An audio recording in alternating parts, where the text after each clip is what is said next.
East Hartford doctor accused of sexually assaulting a patient appeared in court today. Dr. Edwin Njoku may lose his medical license after the female patient came forward about allegations. Reporter Brian Burnell was in court today.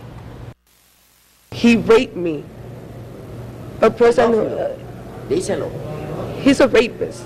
29-year-old Enolan Drago is talking about her doctor, Edwin Njoku. She says he sexually assaulted her last October in his East Hartford, Connecticut office during an exam. She went to the emergency room after the attack and police were called. They gathered evidence, including DNA samples from saliva on her breast and fluids on her clothes and body. She was caught in a number of egregious inconsistencies. That evidence was presented at Dr. Njoku's disciplinary hearing, where he faces the loss of his license to practice. It's already been suspended.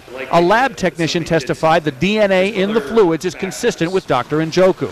An East Hartford police officer then said when he first interviewed the doctor, he had a curious reaction. He said that I will not admit that I have had intercourse.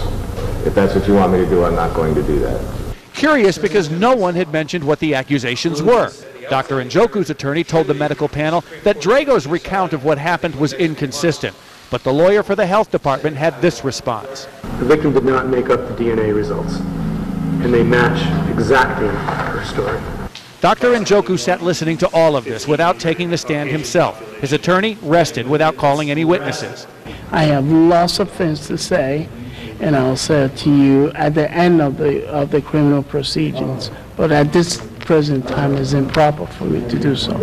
His accuser was also in the room, and it was no easier for her. It's very hard just to sit there and see him sitting like he did nothing, like he's an innocent person, and he's not. He did say to y'all through the TV that the truth would come out, and the truth did came out. Once and for all, I have to prove, once again, the DNA and show everything. In Hartford, I'm Brian Burnell reporting for News 8.